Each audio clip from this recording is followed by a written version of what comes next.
Well, thank you all for joining me on the weekend to learn about some birds. So we're going to talk about avian respiratory diseases, which is a really big topic. So honestly, we're going to scratch the surface, and hopefully in the discussion, we'll talk a little bit more if you have specific questions. But, hopefully we'll get through some good topics. All right, so there we go. As an overview, I'm going to start, as Anne said, I'm going to talk a bit about anatomy and some symptoms that you might see, triage and supportive care, as well as some diagnostics. And then we're going to have our little break. And then we're going to get into the bulk, which is going to be the causes of respiratory distress, the different disease processes. So birds are very, very unique in terms of their anatomy, which is fabulous because these anatomic adaptations allow them to fly. But unfortunately, some of them also predispose them to certain diseases. So we do need to kind of understand and appreciate the anatomy of our little feathered friends so that we can then talk about the diseases and where the different diseases may affect the respiratory tract. So typically I'll divide that into the upper respiratory tract and the lower respiratory. And so with the upper respiratory, and it's funny, this actually differs a little bit on the textbooks of what is included in both, but for me, that's going to be the nasal cavity, the sinus, the larynx, the trachea, and the syrinx. So we're going to start there, and then we'll get to the lower respiratory. So with our upper respiratory tract, there is a nasal cavity, of course, and this is actually perforated in parrots. So if you put fluid in one nostril, it'll come out the other. They're connected, and that's not always the case in birds. The nasal cavity is not super exciting. I think I have a nice diagram. Hopefully you can see my mouse, but we've got our little nostrils here, and the nasal passages connect in. And then next we have our infraorbital sinus, and you can see that the connection between the nasal passage and the infraorbital sinus is itty bitty. So if you're, doing as a vet, if you're doing a nasal flush, it really doesn't get into the sinus. So when we are talking about sinus disease, we have to enter that differently. And a sinus flush is usually something where we actually put a needle into the sinus under sedation or anesthesia. Now, when we are talking about the sinus, there is one infraorbital sinus on each side. It's a paranasal sinus, but it has multiple diverticuli. And so if you look at this, it's really extensive. So it's kind of crazy. And so it does, again, connect to the nasal passages. It also connects to an air sac. Unlike mammals and unlike humans, it doesn't have bony walls. The walls are soft tissue. And that's actually really helpful for us because when we have a sinus infection, we feel it, but we don't see it. But when birds have a sinus infection, we can often see it because they'll get some facial asymmetry because the soft tissue will expand. And again, the sinus is quite extensive, as you can see in that diagram. It extends into the upper beak, it extends into the mandible, as well as into portions of the pneumatic or air-filled bone of the skull. And the hard part about the sinus, the thing that I don't like about whoever designed this, is that there's two openings to the sinus. And unfortunately, they are both on the top of the sinus, which means that if infection and fluid is in there, it does not drain easily. So when we do have sinus infections in birds, it often does become a surgical problem because it's very difficult to get that material out of there. Next up in our list is the larynx. Compared to mammals, birds have a very reduced larynx. They only have 4 partially ossified or bony type cartilages. So they're lacking the thyroid or epiglottic cartilages.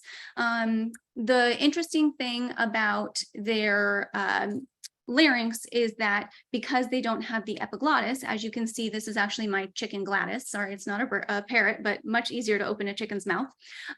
She was being a good girl. They don't have that epiglottis, so there's really no protection to the airway.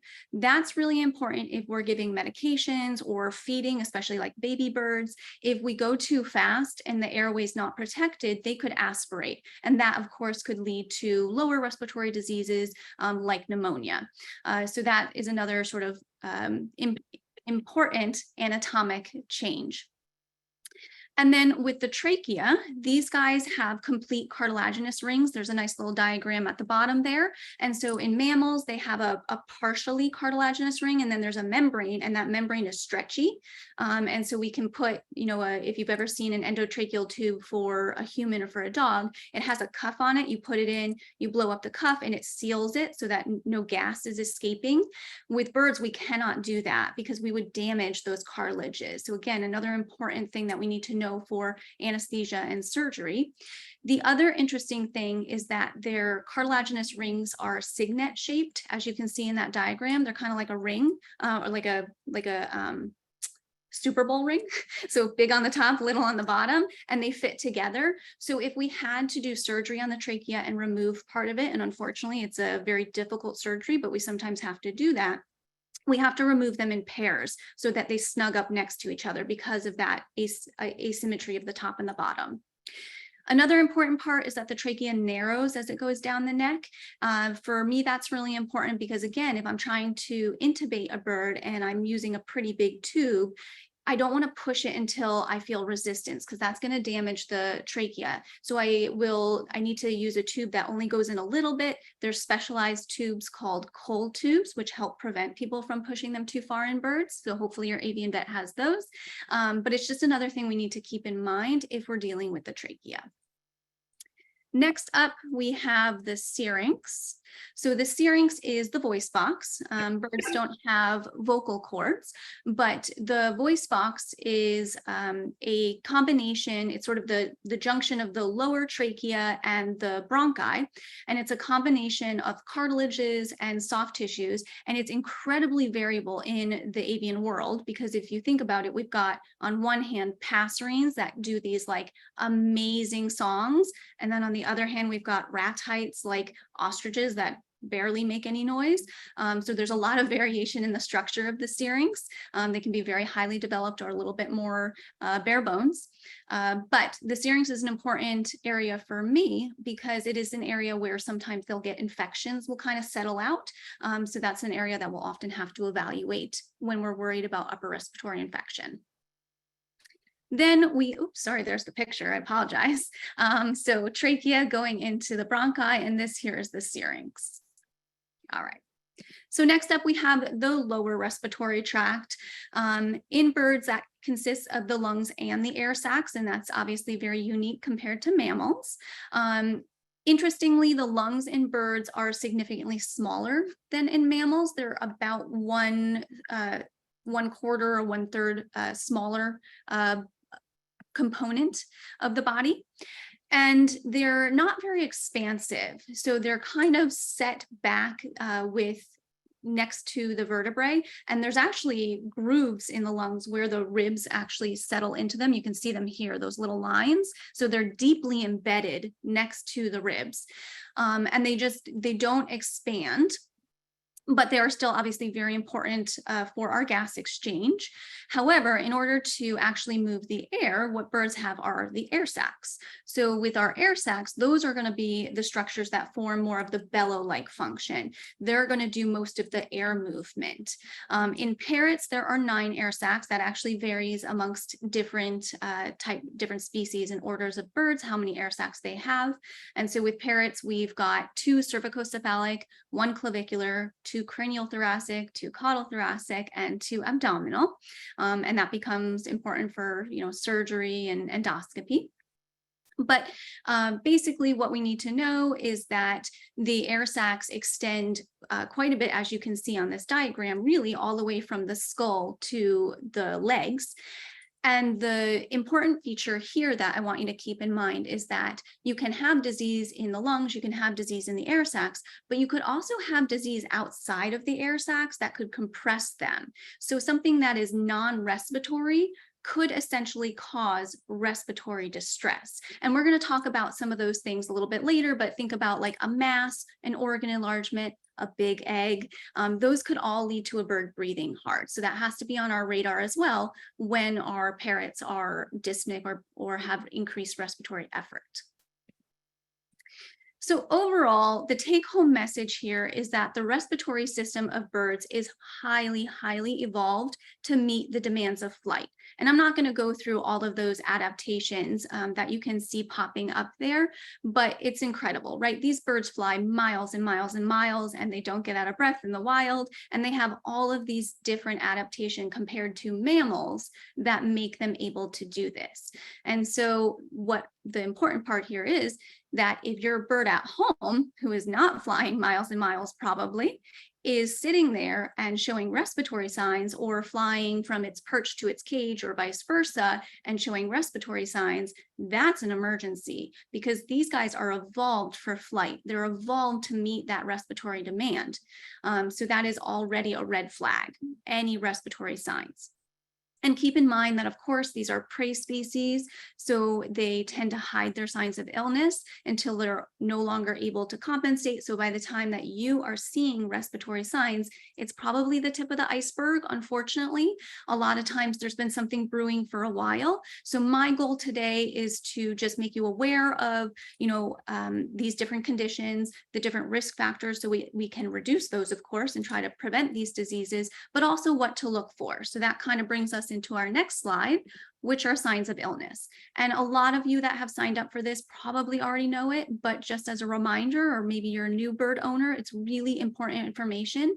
Signs of illness in birds can be absolutely totally vague. And so things can include like a little bit of a reduced appetite to full anorexia, if they're just have closed eyes, or maybe they're sleeping more, fluffed or ruffled feathers. A lot of times they'll do that when they're sleeping, but if you go over, they'll settle them down and they're up and at it. If they don't do that, if they're still fluffed when you're talking to them or interacting with them, that's a big concern. Lethargy, weakness, sitting at the bottom of the cage or not wanting to perch, or wobbly when they're perching. Weight loss, and then just decreased preening or unkempt appearance. So all of those things would be, a big concern, because by the time they're showing you, there's probably been something going on a little bit longer, or maybe a little bit more severe. So we need to hop on that and figure out what's going on. So important information for owners is to become familiar with these signs of illness. Make sure that you're taking your bird to the vet, because there are things that you cannot check at home, or maybe can't check as well. You're probably not listening to your bird's heart for murmurs or air sacs, or checking the back of their eyes. Like, there are things that we can do. I do recommend wellness exams every 6 to 12 months. It depends a little bit on the situation. If there's chronic disease, I like to see them more. If they're geriatric, I like to see them more, because we're going to be more likely to have diseases pop up when we get older. Younger birds, maybe yearly. And then another thing that you can do at home that will take away some of the subjectivity, make it a little bit more objective of how your bird is doing, is learn how to weigh them. That is so helpful. Hopefully you have an avian vet that is a member of the AAV. The Association of Avian Veterinarians has this wonderful handout. It's only available to members, but if your vet is a member, they're going to give you this handout about how to train your bird to sit on a scale. Super helpful. Now, when we get to respiratory disease, there are specific things that you're going to want to look for and watch for that are a little bit more triggered to respiratory rather than just the vague signs of illness. So this can include swelling around the eyes, because we talked about that infraorbital sinus. It kind of like wraps behind the eye and into the beak. So anything kind of puffing up around the eye or below the eye, or even pushing the eye out a little, would be a concern for maybe a sinus issue. Any discharge from the eyes or nose, sneezing, coughing, of course. If you notice just matted feathers around the nostrils, that would also be a concern, that maybe there's just like a little underlying discharge. Voice change is a huge one. I can't emphasize that one enough. If the voice is hoarse, or loss of voice, if they just haven't been talking lately, that's a big concern. That's often one of the only things that owners will report when we're dealing with upper respiratory things in the trachea. And then we get to a little bit more signs of distress. So wheezing, tail bobbing. The tail bob, when they kind of bob their tail back and forth when they breathe, that's actually a normal component of respiration. It helps change the pressure in the coelom and allows them to sort of compress those air sacs and move air. But when you are in respiratory distress, it becomes a lot more exaggerated. And so you're going to see that tail moving a lot, like more range, basically. And then the wings held from the body, or a wing bob if they're bobbing when they breathe. Increased respiratory effort, like you're seeing their sternum move, they're kind of huffing and puffing. Open mouth breathing is absolutely an emergency no matter what. And then the worst part is with some of these respiratory diseases that we're going to talk about, the only thing that you may see is acute death, which is terrible. And it tends to be a little bit more severe in the smaller birds, whereas the larger birds might hang on. You might catch some of those symptoms before it becomes fatal. So when you present to the hospital for a respiratory emergency, your patient, your bird is going to be triaged. And just as a reminder, triage is the sorting of patients according to the urgency of their need for care or the stability of the patient. And the reason I bring this up is that most of these birds are unstable. They, dyspneic birds are critically ill. They need immediate evaluation and treatment. And what that means is the vet is probably going to take your bird to the back, not because they want to hide things, but because in the back, we have more staff members. We've got emergency drugs, oxygen, endotracheal tubes, catheter supplies. So usually when the birds come back and they're dyspneic, my staff members just put them in an oxygen cage. We just watch them. We see if their breathing gets a little bit better. We take some rates. We're looking at, the effort and trying to get a little bit more information, but we don't actually touch them right away. We try to stabilize them a little bit. In the meantime, we're going to get a history from the owner. You're going to get asked a lot of questions. So what was the duration of your clinical signs? Is there any medical history that is relevant? Maybe they've had respiratory issues in the past or, other surgeries or something like that. Have there been any environmental changes? Were you cooking? Did you clean your oven? Were the windows open? Do you have home construction going on? Where did you get the bird? And has there been any other bird exposure? Did you get a new bird? You go to the pet store to trim the nails, anything like that, because that could be a source of infectious disease. The reproductive status is going to be huge, right? I said that reproductive disease like egg binding, a big egg could compress the air sac. So is it a female? Has she been laying? That would be important. And then is there any outdoor access? Unfortunately, there are some diseases that wild birds can spread, but also, pollens and other environmental irritants outside. Like I don't know if you guys in the various areas that you're living had issues with the smoke from the wildfires, but here in New Jersey, I think about a week or 2 weeks ago, there was one day that I did not let my husband come through the door. He had to go into the house through a different door. We kept that door locked because it smelled horrible outside. It was really smoky. So going to get a lot of history. And then after that, we're going to do our physical exam in stages. So for me, the first part is visual exam. I'm going to get my respiratory rate, my respiratory effort, and I'm going to do anything that I can do without touching that bird. So I'm going to look for nasal discharge, ocular discharge. What do the feathers look? Are we standing properly? Are we lame? Does the feather condition look okay? Just any information I can get so that by the time I have to put my hands on the bird, I can limit how much I'm touching them, because any added stress means increased oxygen demand and they're going to breathe harder. And then the next thing I'm going to do is a cursory exam. So when I do a cursory exam, I'm literally touching them for less than a minute. So I'm going to pick them up. I'm going to do hydration status, feel the crop, get body condition, feel the coelom, listen with my stethoscope, and put them down. And if they handle that, then we might go to the full exam.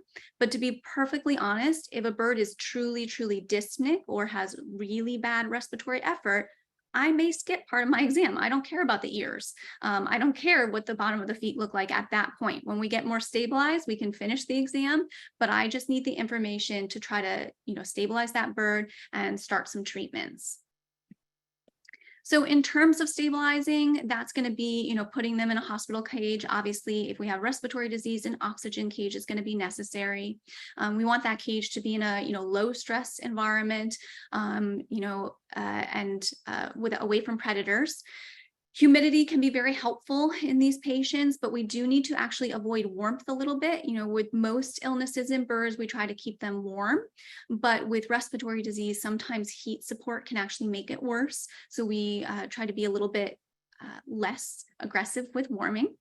And then depending on what we found on that emergency cursory exam and depending on the history, we may start some initial therapeutics like fluid therapy if they're really dehydrated. potentially some medication, some nutritional support with feedings, or if they're really, really sick and we're worried that we're going to lose the patient, then we may place a catheter. But again, that's all going to be done in stages. Diagnostics, I wanted to talk about this before we talked about the diseases, because I may mention that certain diagnostics would be best for certain diseases. So I wanted you to be familiar with all the options. But again, this is not an exclusive list. There are definitely others, but to kind of start going through this, the first is going to be hematology or blood work. So this can vary from just quick assessment tests that take literally a drop or two of blood.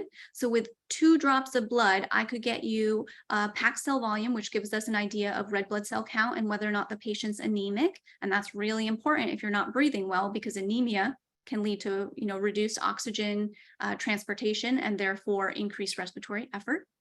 And it can also give us a white blood cell count. So we can get a lot of information off of just 2 drops of blood, and you can get a couple drops of blood off one of the smaller veins, like the medial metatarsal vein on the leg, with fairly limited stress to the patient, because we don't have to put them lateral or anything. So we can usually do those tests quite easily. If the patient's more stable and or when the patient is more stable, we still may want a full blood count, so a complete blood cell count that looks at the different types of white blood cells, as well as a chemistry panel. That's going to be really important to look at our liver function, kidney function, proteins, electrolytes, minerals. There are certain diseases that would affect, like the liver, for example, is really important for producing proteins. And if your protein values are very low, you will start to leak fluid out of your blood vessels. And if you've got fluid in your belly, it could compress the air sacs. So there are certain things that would show up on the blood work that may give us a diagnosis of what's going on with our respiratory tract. And then there's additional tests that we can run on blood depending on, again, what the situation is. But there are tests for aspergillus fungus and chlamydia. Those are 2 diseases we'll talk about in a little bit that the vet may want to run. And I put this little image at the bottom here, just as a reminder that there are specialized machines that can, run blood, full blood work, CBC chem, on birds as small as a budgie or a finch. So, for most of our pet population, size is not a limitation. We run blood on budgies all the time, so pretty much daily. X-rays are another really nice diagnostic for respiratory disease because I mentioned that there are some things on the blood work that may give us an indication, but there's really no blood parameters on the majority of panels that are going to show us anything about the lungs or the air sacs, and very few that are going to show us anything about the heart. And so X-rays are going to give us the best look at those organs sort of as a starting point. There's 2 ways of doing X-rays. The first is a bird in a box, and I see a lot of vets do this for the wrong reason, is what I will say. There's really only 2 things I will ever do a bird in a box X-ray for. The great thing about bird in a box is you can put them in a box filled with oxygen and not touch them. So it is very, very low stress to get an X-ray. But if you can see this X-ray, it's just like there's wings on top of the lungs. It's very hard to see anything, with the exception of it's very easy to see a mineralized egg, as you can see in this bird, and there's 2 ways of doing it, 2 views. There is, this view, you can get a little bit of a better look at the lungs. There was a really nice presentation that was published looking at this sort of non-restraint radiographic evaluation of birds and what organs you got an okay look at. So there's a really nice paper out there, but again, it is more limited than a traditional view. So you can see this egg, and it's very easy to see metal. This is clearly not a parrot, it's a penguin, but you can see this penguin ate a penny, which is not good. So those are the 2 things that I will do a bird in a box. And again, for respiratory disease, an egg may be our problem. So it is perfectly reasonable if you feel something on that cursory exam to say, oh, I think there might be an egg in there, and to go ahead and start with that. But for most other things, we really do need the standard positioning. And so when I say standard positioning, I mean the Superman pose. I need things stretched out so we can get a good view. This bird is very happily sedated, very stable, not getting x-rays for dyspnea or respiratory issues because otherwise it would have oxygen going to its nose, but was breathing fine. It was getting x-rays for feather destructive behavior, as you can tell. But This way we're stretching out so we don't have the overlap of the wings and the legs, and we can get a much better view of the respiratory system. At our hospital, we use paper tape. There was a nice study out there looking at the different types of tape when you're restraining birds for things like x-rays, and paper tape is one of the least damaging to the feathers, just a fun fact. So when we get these nice x-rays, there we go. What you can see is there's, our keel is overlapped with our spine, so we know that we're nice and straight. This black sort of look over here, this is all air sac, and we can see some air sacs extending all the way from the shoulders down the bird all the way to the butt end. And then here, if you can see my mouse, I hope, is the lungs, but I actually like to look at the lungs on the next view because you can see here with the lungs, it's that nice reticulated pattern, kind of looks like honeycomb, and that's nice and normal. If we saw a little bit more white coloration, we would be concerned. And all of this black, again, is air sac, and that's nice and normal. And so x-rays are really, really helpful as a starting point. However, every test has its limit. If there was a single test that would answer all of my questions, I would run that one every time. To me, diagnostics are a piece of the puzzle. And sometimes we need a lot of pieces of the puzzle to get a better view. And sometimes we just need a couple pieces of the puzzle, the corner pieces probably, to get a better view. But again, everything has its limits. X-rays may rule things out, or they may tell us what's wrong, or they may say something's wrong, there's a mass there, but not tell us what the mass is coming from. And so sometimes we do have to go to advanced imaging or, again, other diagnostics. There's a really nice study out as well that was presented at one of the Avian conferences, where I think it was a lecture presented, where the author showed x-rays of birds with respiratory disease and then showed CTs.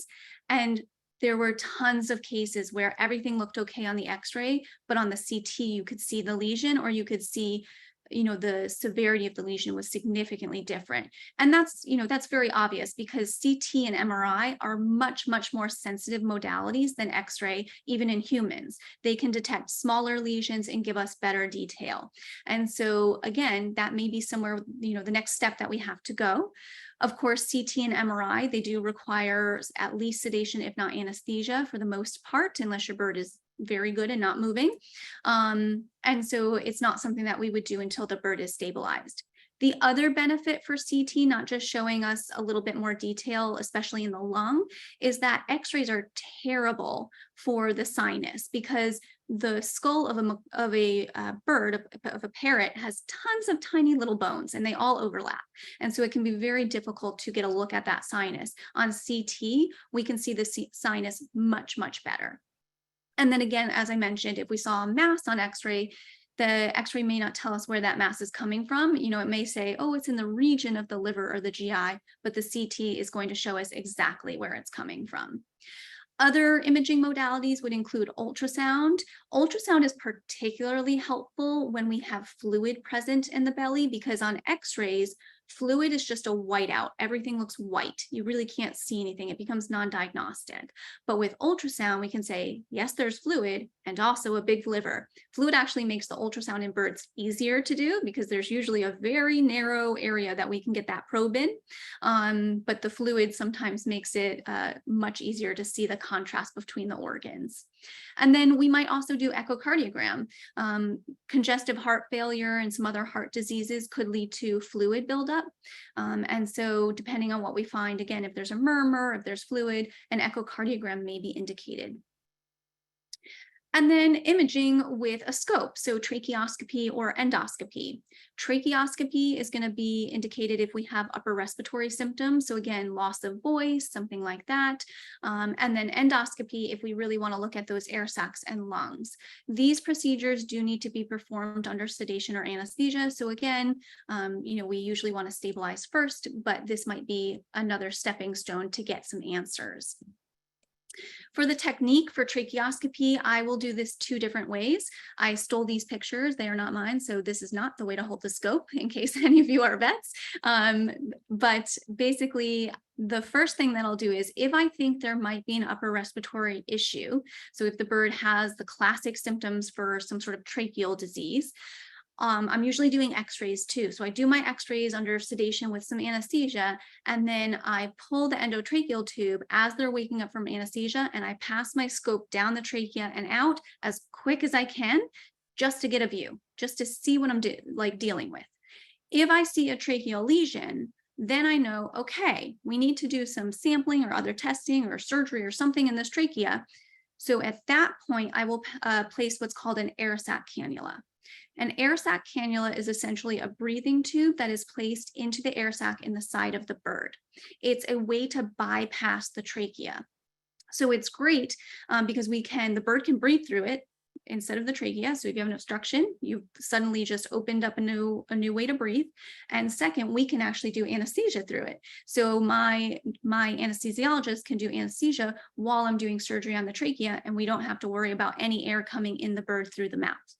But an air sac cannula, it's a fairly quick and easy procedure, but it's a slightly more invasive procedure. So I want to know that I have to do that before I cut in and place the tube.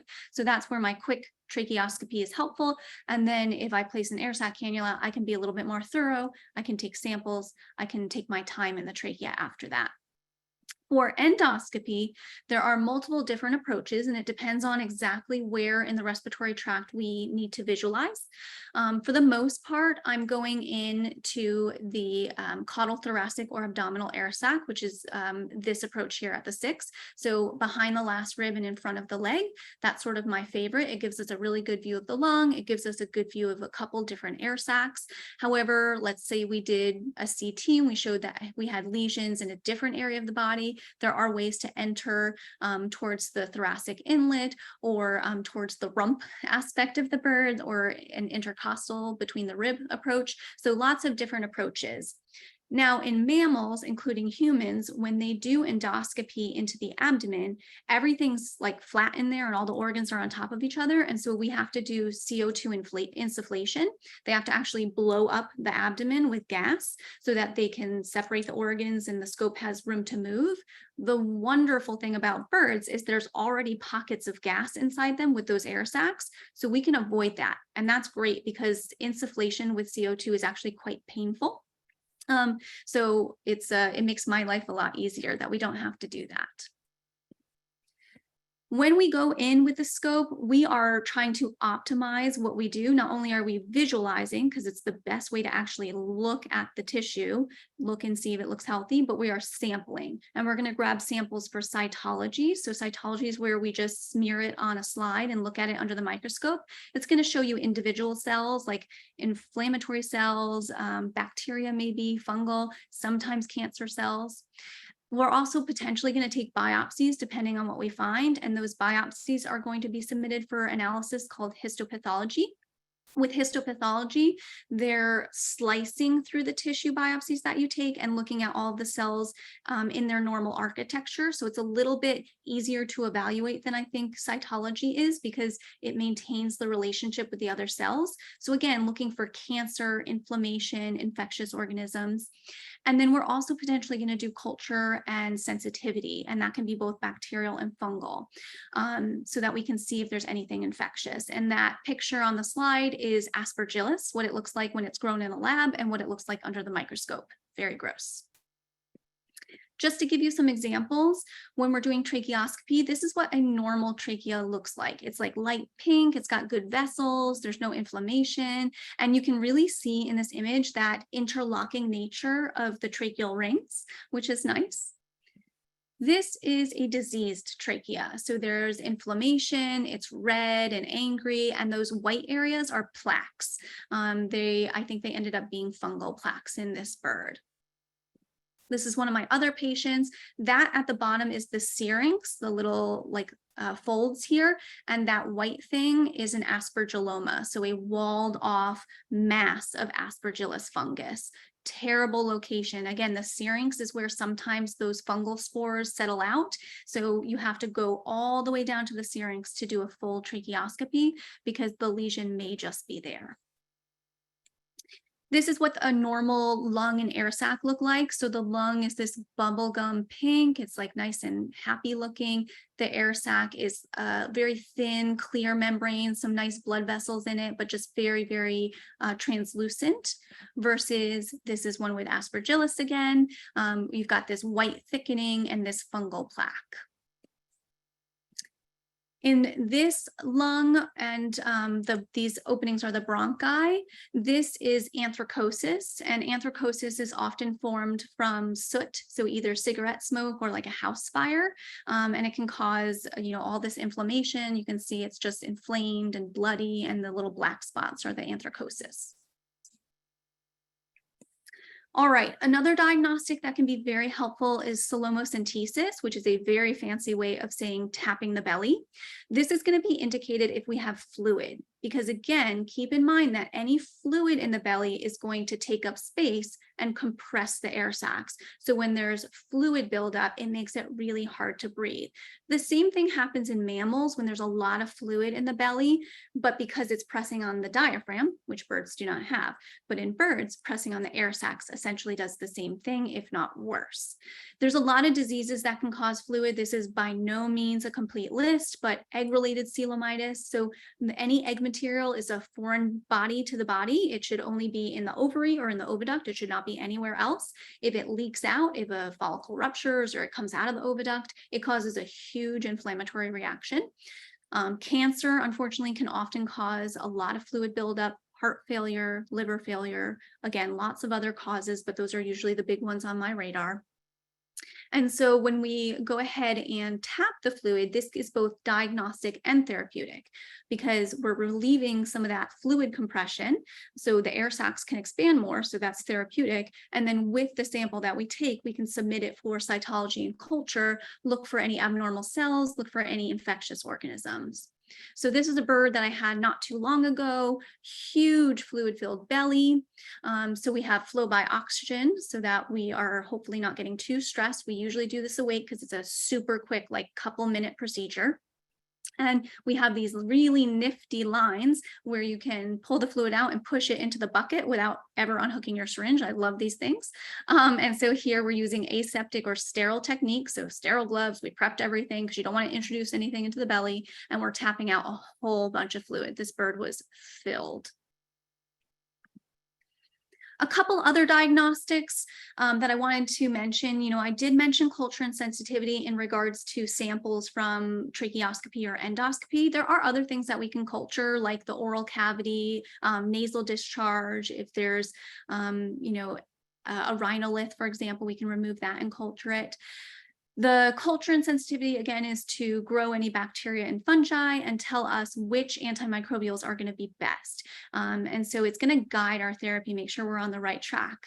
There is also some next generation DNA sequencing. One company that performs this is called MyDog, and we're using it a bit, but it's not the saving grace of everything. There's definitely pros and cons. So compared to culture and sensitivity, that relies on somebody in the lab selecting colonies growing on a media and saying, okay, that one looks like a problem. We're gonna go ahead and test that one. And it also, with culture, implies that the media is the proper media, the proper temperature, proper oxygenation. And one thing that's really important is that birds have a higher body temperature than mammals. And labs are set up to culture things in mammals, right? Because everything comes from human medicine. And so there may be an organism that doesn't culture well because they're not putting it at a high enough temperature. So the next generation DNA sequencing can really help with that. It can catch the organisms that culture would not. So basically what happens here is you swab an area and they sequence every organism that they can that has, DNA, and they compare it to GenBank, which is the universal place that everybody puts DNA sequences. And we can say every single bacteria and fungal organism that is growing. Now, the con there is that not every bacteria or fungal organism has been sequenced, so we might be missing something. And then two, it also is going to grow normal things. And we need to be able to interpret what's normal flora and what is abnormal or pathogenic. And so that can be a little bit trickier, but it's again, a nice piece of the puzzle. And then if there are areas that we want to sample, but they're out of reach, like the lower trachea or the bronchi or the lungs, we can do a wash. So we can actually put fluid in and try to suck that fluid out, and then go ahead and do cytology and culture on those. So just other important diagnostics. All right, I've been talking for a little while, so we're going to take just a tiny break and see if Anne can help me pull up any questions that might be related to the first part. And then there's definitely going to be time for questions later on as well. Yes, can you hear me? Yep. Okay, I started my video, but it didn't come back, but that's okay. We have a couple of questions that are probably for later because they're related to illness, but there was one from somebody who said she had x-rays done and there was white scar tissue in the air sacs and they recommended a CT, but she didn't know if that was risky or if anything could really be done about scar tissue. And Yeah, the history of bacterial infections too. it's a really good question. I don't want, like, I don't know the specifics of the case, so I don't want to step on toes. The hard part is when you see, I like to call it an opacity. When you see an opacity in the lungs, meaning like a white area, something that looks thickened, you actually can't tell what it is on x-rays. You can tell it's there, but you cannot tell what it is. So it could be scar tissue. It could be a plaque. So it could be a fungal plaque, a bacterial plaque. It could be cancer. And so when we see something on x-ray where we say that shouldn't be there, then yes, we need to go to the next step. And a CT would absolutely be a great step because it can tell you, okay, does that lesion have blood flow? Because scar tissue won't have blood flow, but cancer will. It will tell you if there's maybe smaller areas that the x-ray didn't show you.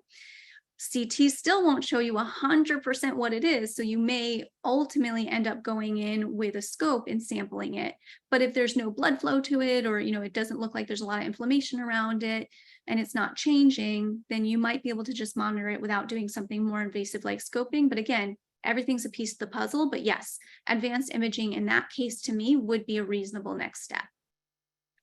That makes sense. That's great. One other question is, what is your definition of a smaller bird? Yeah, that's a great question. I guess for me, when I talk about small birds, I'm usually talking about my passerines, so my canaries and finches, my budgies, parrotlets, maybe some lovebirds and conures, and that's kind of it. Maybe cockatiels are like on my cusp of small bird, because cockatiels, around 80 to 100 grams, we're able to do a lot in them. How do you tell hydration with a parrot? Excellent question. There's a couple different ways. The main way that I like to look is with an eyelid tent. So we literally lift their eyelid and see how long it takes for it to rebound. The skin is a very elastic tissue when it's hydrated, and when it's dehydrated, it is not. So if you've ever gotten dehydrated, you'll notice your skin will stick up when you pinch it. And so the eyelid is a great area on birds to test that. You can also look at the mucous membranes if they look like moist and glossy. And if you open the mouth, there should not be strings of saliva. The saliva should just break immediately when you open the mouth. So if there's these tacky strings, that would also indicate some dehydration. Great. What is anthracosis, and have you seen it in the outdoor flocks from the forest fire smoke? Yeah, the anthracosis is just that soot that kind of settles into, it's a histopathologic change. So it's something they see under the microscope, but it's usually caused by smoke. I have not personally seen it with wildfires, but it can happen with any smoke inhalation, whether that's wildfires, a house fire, or just chronic cigarette smoke. So absolutely would be on our radar. Can you explain why heat is harmful for respiratory diseases? Yeah, so heat itself is not harmful, but it could make you breathe faster because when you're warm, you tend to pant and need a little bit more oxygen. So animals that are having respiratory distress typically do a little bit better with cooler environments. Of course, we see the birds in the wild in the 110, 120 degrees sitting in the nest where it's already hot. Yes. Yeah. But hopefully they have a normal respiratory system. Hopefully they are not having underlying disease. Right. What do you recommend to be the best temperature in the home? Oh, that's a loaded question. Yeah. So, birds do acclimate. it's not necessarily that there's an optimal temperature, but the bird needs to adjust the temperature. I've worked at zoos where they put Amazons out in the winter. I mean, in the South, but still, like, it's Right. cold, but they're used to it. They were able to acclimate to it. It's not like I took my bird from my home that's never seen a winter, and, you know, thrown her outside, she would freeze to death. So just like people in Alaska, like, might go outside in a short sleeve shirt, I would be like bundled up in a million jackets. It's what you're used to. In the home, you know, I think it does vary. Most of our birds are tropical. I would say I like to keep my home warm. Also, I'm a very cold person, so I can tell my husband that it's for the birds, but it's really for me. But Some of us are the opposite. Yeah. I would They have say feathers. They have their down comforters on, you know. I would say, and you can chime in here, high 60s, low 70s to mid 70s is what I think is like a nice comfortable temperature. Never gets that warm in my house. Yeah. Yeah, see? Yeah. Yeah. I think, and we put the birds outside down to even like 50 degrees. But, you know, if they were feather pluckers and they had no you know, the follicles were damaged, that might be something to consider. But otherwise, I think their feathers do a pretty good job of regulating temperature in And many. as you know, one of my birds is partially naked, so she doesn't Yes. go outside unless it's above like 67. And even then, I'm like, Oh, wow. if I feel a chill, I'm like, maybe not. Wow. That's interesting. I always think if I'm in a short sleeve shirt and it's okay for me outside, then I'm sure it's okay for them. But, you know, again, I sleep with the windows open at 45 degrees. So, Yeah, but it's personal tolerance, and I think it's probably individual tolerance of the birds. right. You put your bird Exactly. out and they're like tremoring, then bring them back in.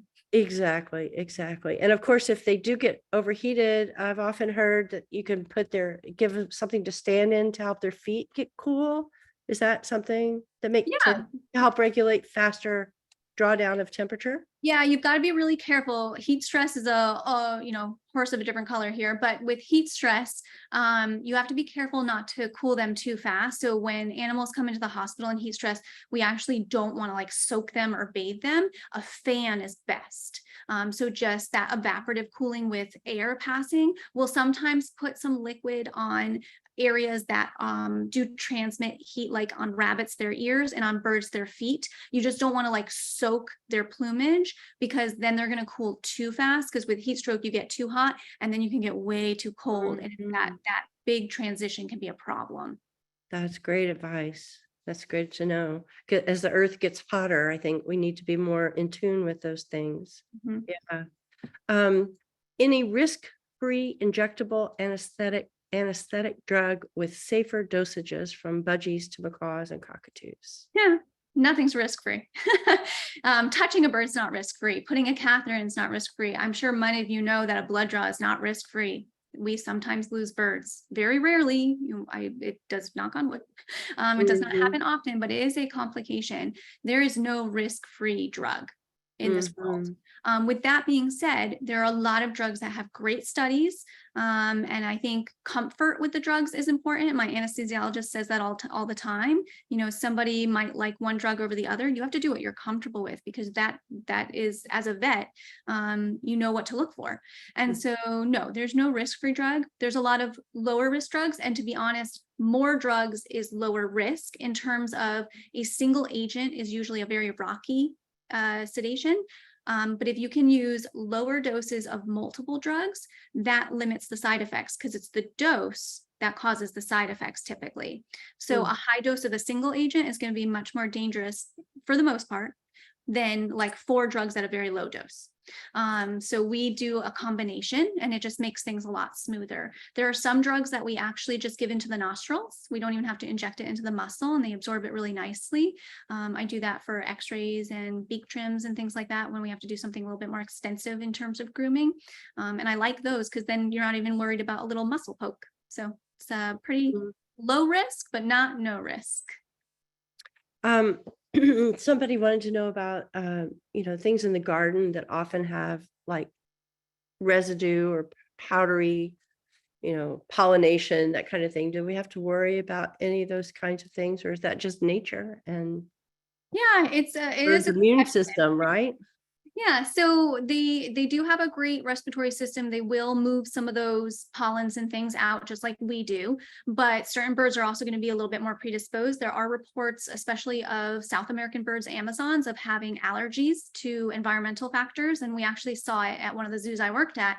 The Amazons during the fall would just get like runny eyes and runny nose all the time. They just had allergies to something in the environment. So just like us, that's unpleasant. So if you are noticing symptoms, then maybe just give them a break, bring them inside. But for the most part, they can handle normal environmental exposure. Now we're going to talk about aspergillus. Mm-hmm. Aspergillus is everywhere. We are inhaling it all the time. It's in the house, it's outside the house, it's in the vet hospital. But a normal amount the bird's immune system and respiratory tract can handle. But if they get exposed to a ton, so let's say your bird is out in the aviary and you decide to resod your lawn, that is going to overwhelm them and they are probably going to get infection. So again, I might be a little bit paranoid, but I see diseases all the time. I don't let my husband mow the lawn when my birds are outside. We don't do like any like sweeping or brush care when they're outside because we're just stirring up more than is normal. But like, yes, if a little blustery day and some wind is blowing some pollen, your bird should be able to handle that. That sounds great. Well, I think we do have other questions, but I think they're all more related to diseases and problems. And so they're probably better. They might even be answered with your next set of slides. Perfect. All right. So we'll jump in. I don't want to go too long. Keep you all here forever. All right. So when we talk about respiratory distress, also known as dyspnea, there are a lot of different causes, and I like to break it up into what is being affected. So what like part of the system is being affected. So we're going to talk about upper respiratory tract, lower respiratory tract, and extra respiratory. I will warn you that some of these diseases cross the border. Nothing's black and white. Some of it's a little gray zone. So it is possible for something to affect both areas. We're going to start by talking about the upper respiratory tract. So with these, the first thing to note is that most upper respiratory lesions are actually not going to cause dyspnea or distress. So things that are affecting the nasal passages, like an upper respiratory infection. I mentioned rhinoliths before. A rhinolith is this proliferative walled off granuloma, which is basically just a ball of inflammation that can form in the nostrils. Particularly common in African greys, but you can see them in any species. I just saw one in a Moluccan that are caused usually by bacteria like E. coli, Enterobacter, but can also be caused by fungal organisms like aspergillus and candida, or be sterile. Risk factors: poor air quality, malnutrition, vitamin A deficiency. But things like that, things blocking the nostril, honestly, usually don't cause respiratory distress. We just see the change or the discharge.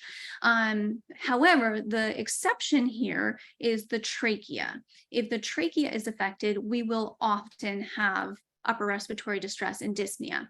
And interestingly, with tracheal obstructions, it's a little bit more sudden onset, because if you had a tracheal obstruction chronically, you'd probably die.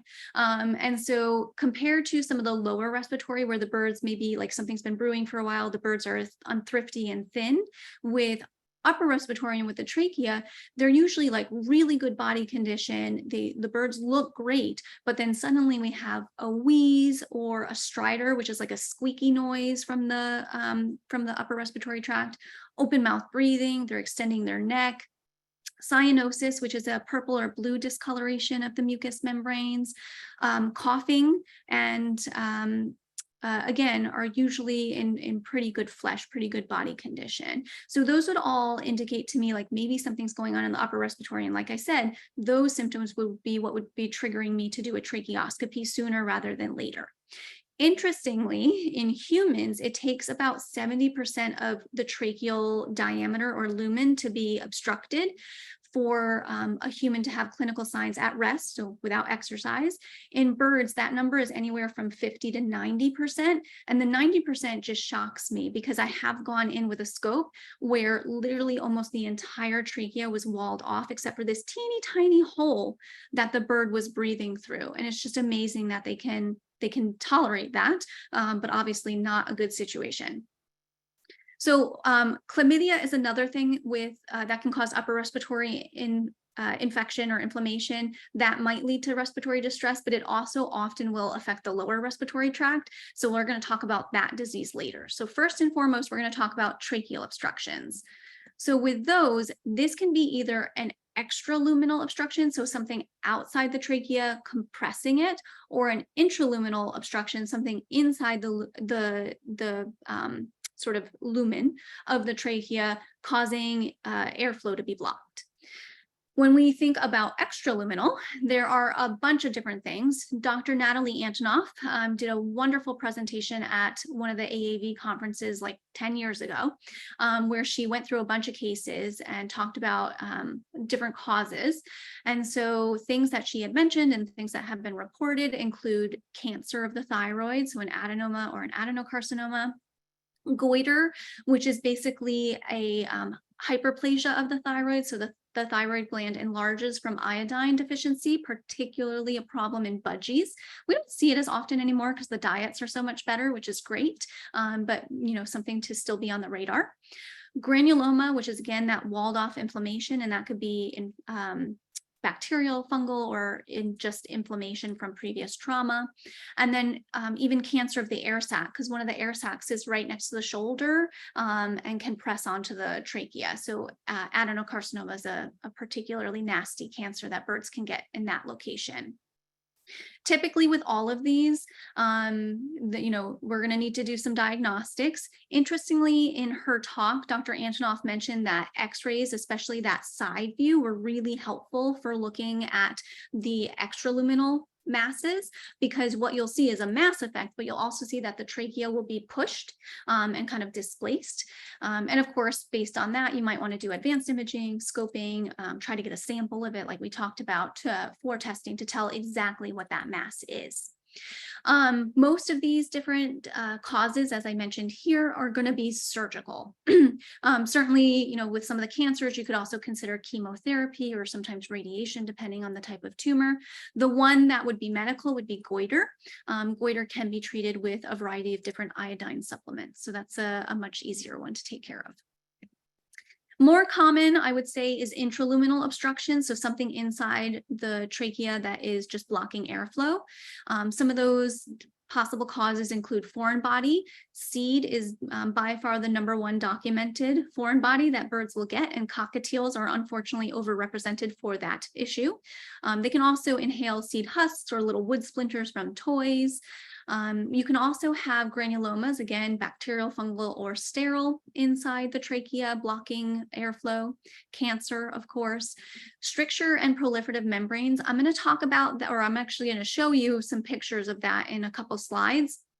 But anything that causes inflammation in the trachea can cause a stricture or proliferative membrane. Excuse me. Basically, what happens is the mucosa starts to grow into the trachea and it starts to block the airflow. So if you've had a previous foreign body, if you've had trauma, and unfortunately, and I hate to say it in this talk because I don't want you all to panic, but if your bird has been intubated for sedation or anesthesia, that tube could rub and it could cause some irritation to the trachea and lead to these membranes. Again, it's quite rare, and the risk of not being intubated with anesthesia is usually higher than the risk of, any complications from the tube. But I do have to mention it because it is reported. Again, nothing is without risk. It typically will show up about 1 to 2 weeks after the bird has been intubated, that they'll start to breathe a little bit harder.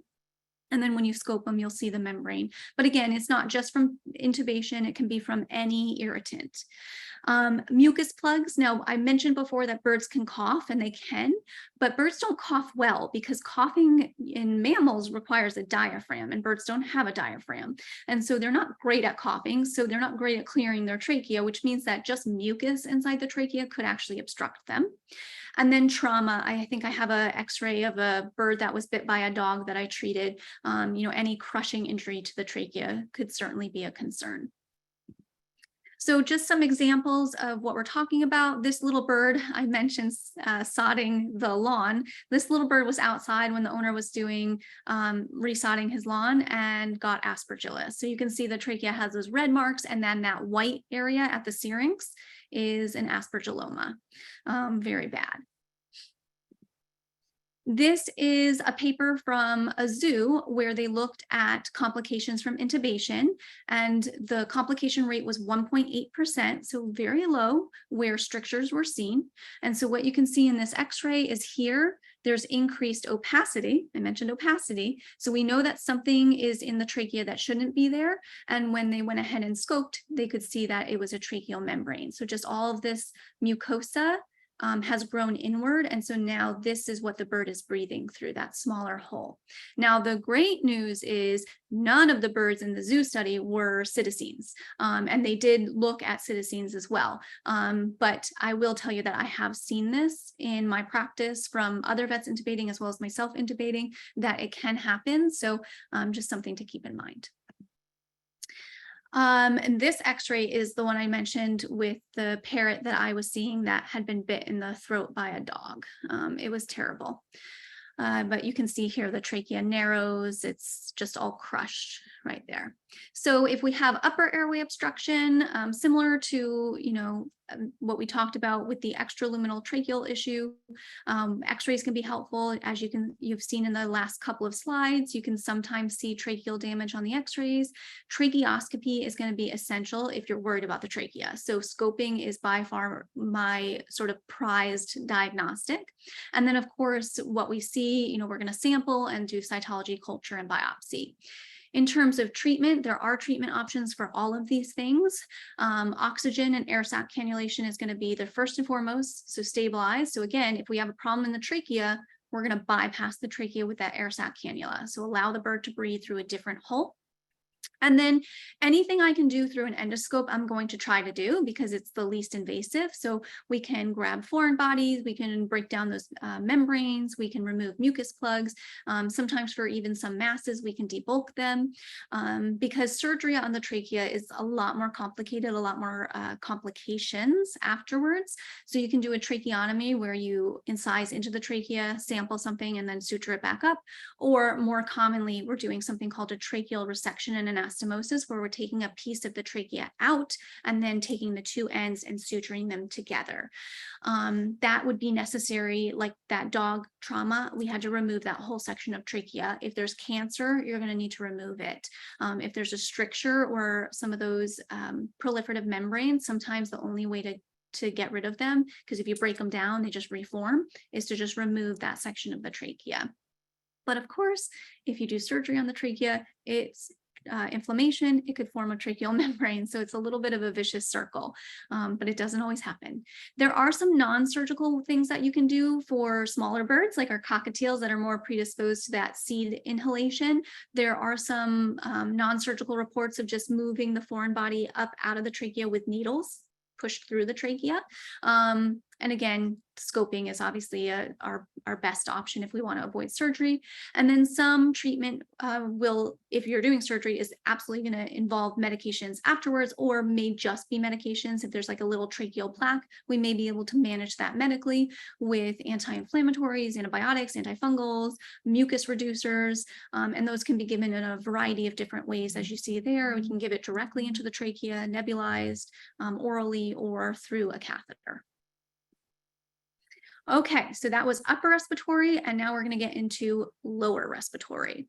So with lower respiratory, this is things like toxins or irritants, both inhaled and ingested, bacterial, fungal, viral, and parasitic infections. And again, that can cause pneumonia or air saculitis, so two different sections of the lower respiratory tract.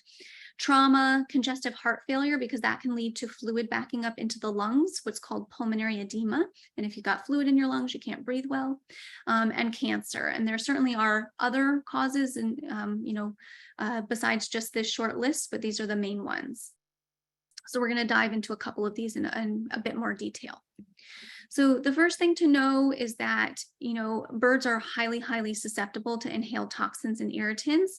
The whole canary in the coal mine thing was because they have this highly efficient respiratory system, rapid metabolic rate, small size, low body fat. So they were able to detect toxic levels of poisonous gas before humans would have any symptoms.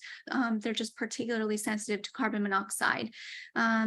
it would cause inflammation and edema in the respiratory tract, and unfortunately they would pass away. It's a very sad story, but it just highlights why, we worry so much in our homes about things that maybe don't affect us, because they are much, much more sensitive. So things like candles and cleaners, we really should be worried about. So this is, again, not an extensive, all-inclusive list, but it gives the highlights of what we worry about in our homes and outside the homes. So cigarette smoke, marijuana smoke, any aerosols, so plug-ins, sprays, those room scent things, any cleaners that we can smell, ammonia, bleach, gasoline, automobile exhaust. COPD, or macaw asthma, is basically a chronic obstructive pulmonary disorder. It's an allergic pneumonitis, and it's something that is particularly common in South American birds when they're housed with Australasian birds like cockatoos that are very powdery. They tend to have basically like a allergic reaction to the powder down. There are things that you can do. One, separate it or only house birds from the same continent together, which is, from a disease standpoint, always the recommendation. And I know that we don't all do that in our homes, but it is definitely the recommendation. The other thing that we can do is obviously clean more frequently, get an air filter in there, and hopefully do some medications to reduce the inflammation in the bird with the asthma. I'm not going to talk much more about that disease. Fortunately, I think with a lot of people having HEPA filters and things like that, we don't see it quite as often, which is great. Lead wick candles. There are still candles out there made with lead in the wick, so that's like a double whammy if you're doing a scented candle plus a lead wick. Not great. Any paint fumes. All of these different things that I've just mentioned are usually a chronic exposure thing. So just over time, you don't notice it the first time you light a candle usually, but over time it's going to cause irritation and inflammation of the respiratory epithelium, and it's going to lead to secondary problems like infections. The last group, though, smoke inhalation, carbon monoxide, and polytetrafluoroethylene, which is Teflon, those are going to be more acute, life-threatening issues. And the one I want to focus on mostly is going to be Teflon. So you guys probably know that, Teflon is on your nonstick cookware, but it's actually on a lot of different things. It's on irons, ironing boards, hair dryers, space heaters, some of them, AC units, small appliances like waffle irons, even some of the nonstick cookware like the spatulas can be coated. So it's kind of all over our homes. And typically it's not an issue unless it's overheated. So the toxic fumes, at least on the cookware, when it becomes higher than 530 degrees Fahrenheit, is typically what we worry about. But if it's been like chipped or cracked potentially earlier. There are actually some studies and news reports out there about what polytetrafluoroethylene does to humans, and it's not great. Again, we're just not as sensitive. It's not that it's not toxic, it's just that we are a little bit sturdier and less sensitive to it, but probably still not something we should have in our homes, even though it makes cooking a breeze. What it does is it causes hemorrhage and fluid buildup in the lungs. And so what you're going to see at home, unfortunately, with your tiny birds, you're going to see sudden death. They're just going to keel over. And maybe your larger birds, you're going to notice that they're breathing harder, wheezing, have weakness, or maybe convulsions. And the first thing you want to do is get them out of that situation. When they come to the hospital and there's been exposure of Teflon, or an oven that has been cleaned or something like that, I don't do any diagnostics. I barely even touch the bird, like enough to know that we're stable enough to like put down, but I put them in oxygen. I minimize handling so much, because with polytetrafluoroethylene, it is about time and oxygen. That is the most important thing. The next most important thing is a diuretic, so Lasix, to pull the fluid out of the lungs. So that's the only treatment that I will pick them up for in the initial stages. Definitely when they stabilize, when they're starting to breathe a little bit better, I will start to add in other treatments like nonsteroidal anti-inflammatories, pain medications, antibiotics. The ophthalmic antibiotics are most important for a house fire or like smoke, because that can really irritate the corneal surface. Otherwise, just systemic antibiotics, because again, they're going to get secondary infections in the lungs and air sacs. Potentially a bronchodilator, and again, if they're not eating well, fluid and food support, nutritional support, but I'm not going to do those right away. It's really important not to touch them. Ingested toxins, there's two I wanted to talk about, the first of which is avocado, so Persea americana. The toxin is persin, and it's in all parts of the plant. When a bird ingests it, it typically will cause respiratory distress and something called anasarca, which is one of my favorite words in veterinary medicine, which means fluid buildup everywhere. So around the heart, in the belly, in the lungs, just fluid everywhere. And that's the problem. They're basically, gonna drown and not be able to breathe or have restrictive heart movements. The problem with avocado, and the reason I wanted to bring it up in this talk, is that it is delayed. It takes about 12 hours for birds to have symptoms, and they may not die for 1 to 2 days. So you might come home, people will come home, they'll see that their bird ate a piece of avocado, but they look fine. So they're like, whatever, we'll just wait and monitor. But the problem will come later. So anytime there's been avocado ingestion, I recommend hospitalizing, because we're going to monitor the heart rate and respiratory rate and monitor for the fluid buildup, and we can treat that if it starts to be seen. Nicotine, on the other hand, so cigarettes and butts, cigars, and some insecticides, this happens quick. So it's a very fast effect, about 15 to 45 minutes. You're going to see excitation, twitching, vomiting, diarrhea. They're going to breathe harder, have an increased heart rate, maybe some salivation, weakness. And unfortunately, they can have collapse, neurologic issues like seizure and coma. And it's going to cause a respiratory paralysis, which is going to lead to cardiac arrest and death. So nicotine is going to be the opposite of avocado in that you're going to see those effects quite quickly. For both of these toxins, the first thing to do is get in your car and have whoever's not driving call poison control. You want that poison control just to, give you an idea of what the best toxin binders are for each toxin. Typically, if you get to the hospital and it's been quick, and if we think that the toxin is still in the crop, we're going to try to do a crop lavage where we actually flush it out and suction it out. That will limit the absorption of the toxin. If it doesn't make it to the stomach and the small intestine, then it's not going to make it to the bloodstream, which is great, at least not as much of it. Toxin binders, activated charcoal is usually effective for both of these. So that's usually the one we're going to do. It's going to bind the toxin. So again, less of it is absorbed. A bulking diet to try to push things through, because keep in mind the ventriculus, that gizzard, is really good at holding on to things. So like a cigarette butt may not pass through. So we got to try to push it through. So things like peanut butter, and we don't usually give peanut butter birds, but when we're trying to stick on something and move it, peanut butter and pumpkin are a very good thing for trying to cathartics move things through. Oxygen support, of course. Diuretics, again, with avocado, we've got that fluid concern, so we're just going to give diuretics to pull any fluid out of the lungs, and then hospitalization. Infections, I am going to go into a couple of these, but not all of them. So the ones in black we'll talk a little bit more about. So bacterial infections, chlamydia, mycoplasma are the ones I wanted to focus on. There's many others, of course. For fungal infections, we're going to talk about aspergillus. For viral, the first 3, infectious laryngotracheitis, Amazon tracheitis, and Pacheco's, those are all herpes viruses.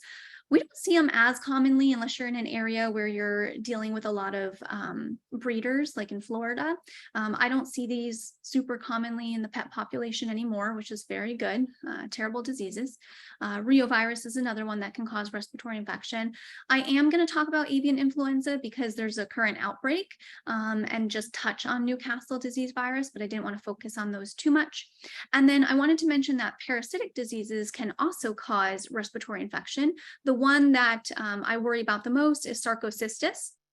This is a coccidian parasite that's carried by possums, and it affects the old world species mostly, as well as some new world babies, and it causes just blood in the lungs. It's terrible. It's very difficult to treat, and unfortunately most of the patients do die. There are treatments, but you have to catch it very quickly. It's not a great disease. And then sternostoma is tracheal mite that we see in finches and canaries. Again, not something I see super commonly, but just keep on our radar. So to get into these a little bit more, with chlamydia, again, I'm not going to go into, you could have a whole hour talk on chlamydia, and actually Dr. Dahlhausen and Dr. Wade did at one of the Phoenix Landing retreats, and they did such a great job that I'm not even going to try to cover all that information. But as a summary, Chlamydia is an obligate intracellular bacteria, which basically means it has to live inside the cells. It has a predilection for the respiratory tract. It relies on the host cell for energy.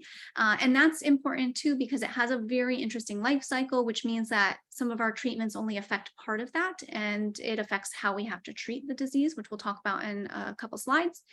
It is shed in the feces, the urine, the respiratory secretions. It can also be shed through the egg. And in general, our South American birds tend to be much, much more predisposed. So your macaws, your Amazons, more than the cockatoos and your cockatiels and lories. And then African greys seem to be the least affected, which is great.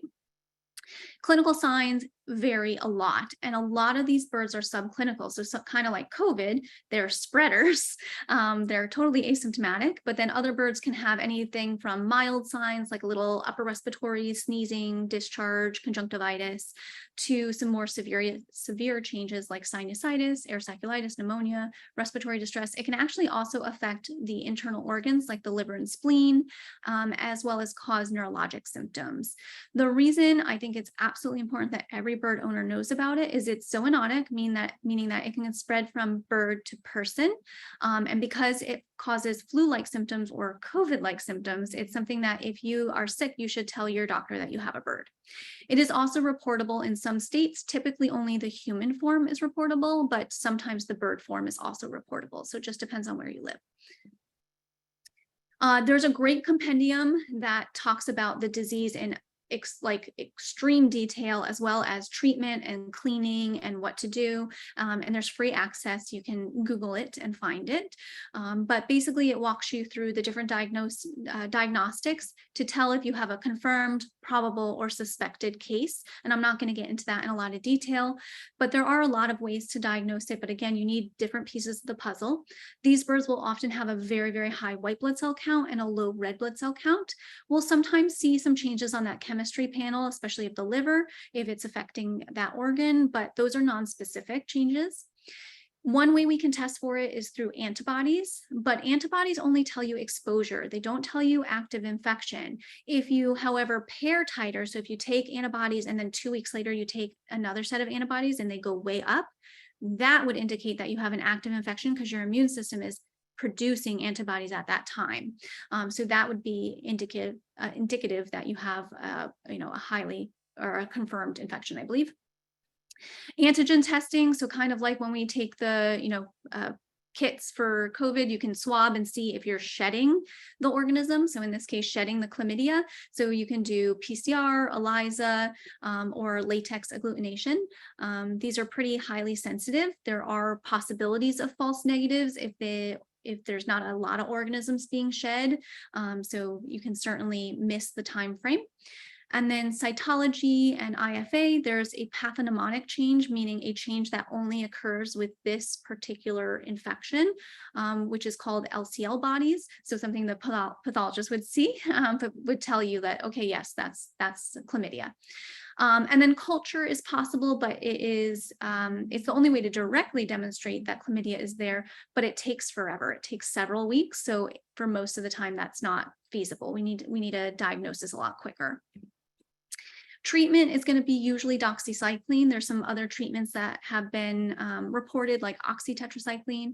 The treatment is quite long. And the reason is like I mentioned, there's a very interesting life cycle. And so the treatment only affects what's called the reticulate body, which is the metabolically active part of the chlamydia. It doesn't affect the elementary body. And so we need to treat for longer so that the immune system has time to remove more of that organism. So it can be a 6+ week treatment for some of the birds.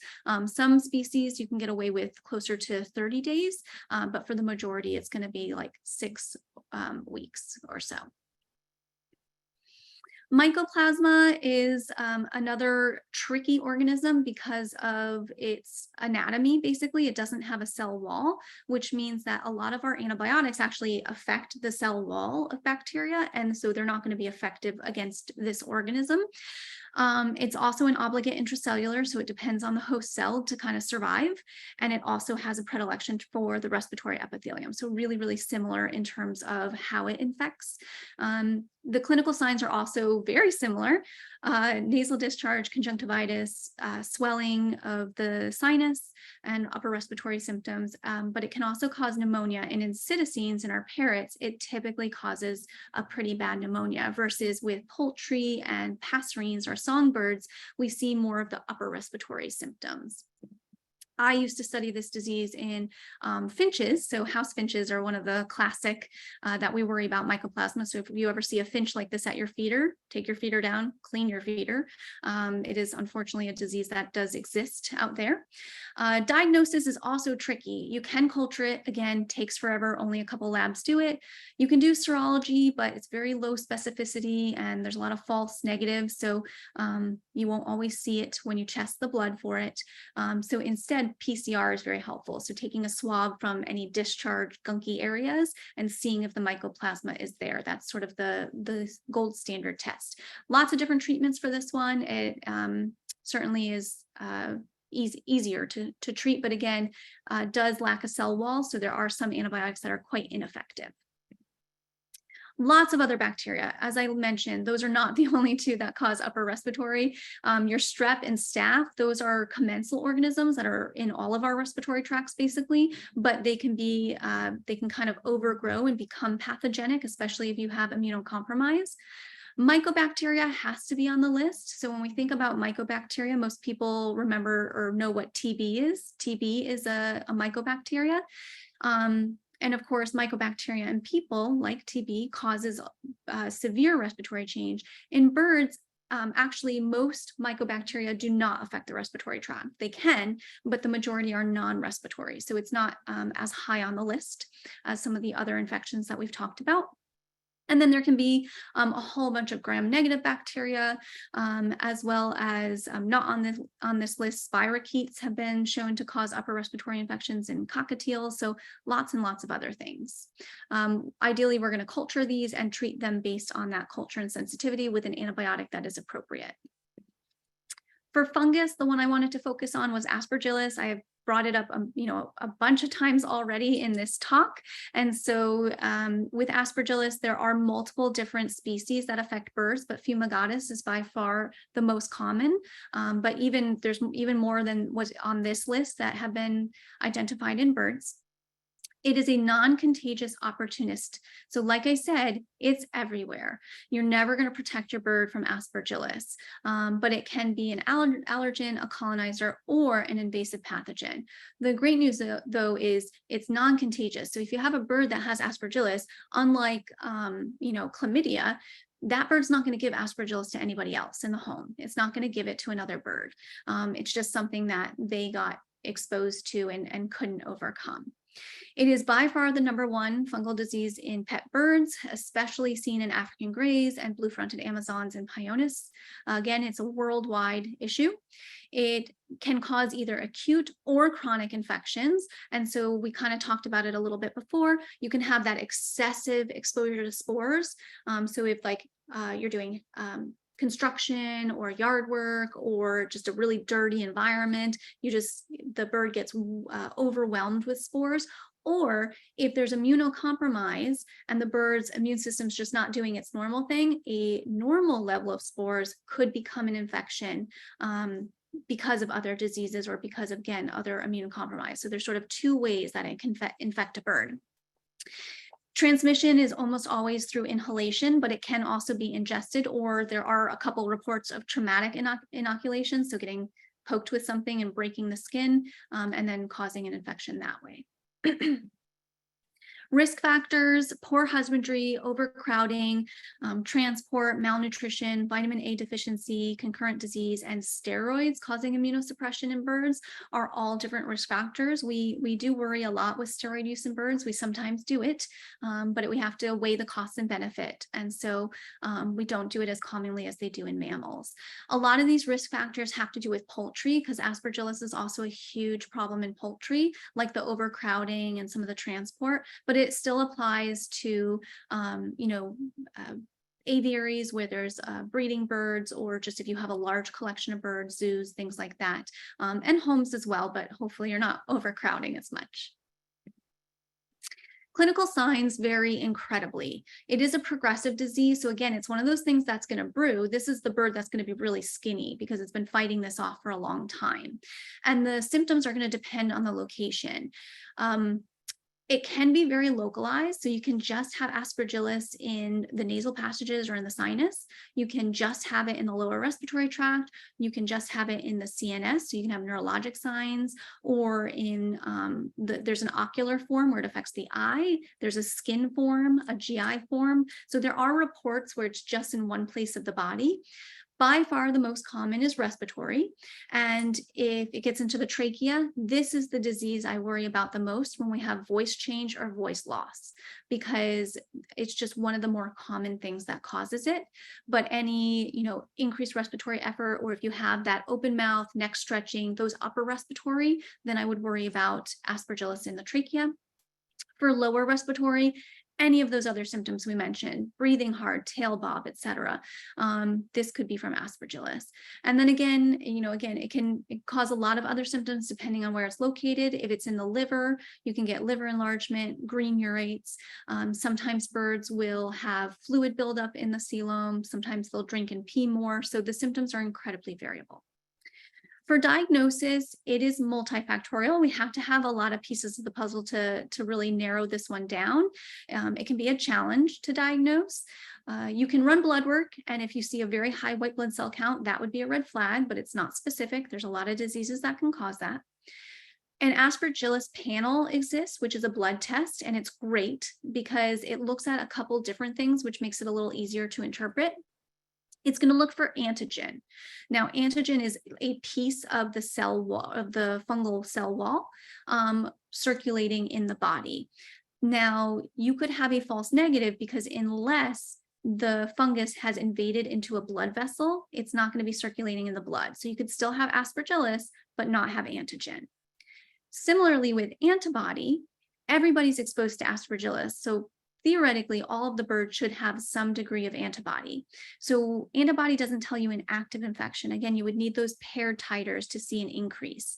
But it can be a helpful piece of the puzzle, because if your antibody is really sky high, then yes, maybe that's aspergillus. And then protein electrophoresis looks at the body's response, but again, it's not specific. X-rays may show you a lesion in the air sac, that white opacity, but it's not going to tell you it's Asper. You can do advanced imaging to get a better look. Tracheoscopy and endoscopy, you might see a plaque. What you really need is you need a piece of it. So you need to see it under the microscope, like in that bottom slide. You have to actually see the fungal hyphae on cytology, or you need to see it in culture or histopathology. On the top here, this is an aspergilloma. This is huge. This was like the size of like half a lime. It was really, really big inside the air sac. So they can form really, really big lesions. Treatment is also going to be multimodal. It usually involves a combination of surgical debridement. Anything that can be removed needs to be removed. Otherwise, it will spread or persist because it walls itself off. As you could see in that aspergilloma, it has a encasement. Topical antifungals, we can put it directly onto the lesion, whether we're doing that with a scope in the trachea or endoscopy. You can also do systemic, or need to do systemic medication as well. And there's a bunch of different antifungals. There's pros and cons of each of them. Amphotericin B is highly effective. It kills the fungus, but it also has side effects to the kidneys. Some of the azoles like itraconazole are great, but African greys are very, very sensitive. You have to do a much lower dose in them, or it can cause really bad side effects. Voriconazole is a newer generation that's sort of considered the gold standard in human medicine. Terbinafine is also excellent because it's the only one that penetrates the granuloma. And so often we're doing a combination of therapies and multiple drugs. It's a very aggressive disease, so we have to have very aggressive therapy. There are other fungal infections. Again, Asper is not the only one. Candida, Cryptococcus is a bit more rare, but it's worldwide. Another zoonotic infection. That one, instead of causing like walled off masses, causes this like jelly mass. It's very disgusting.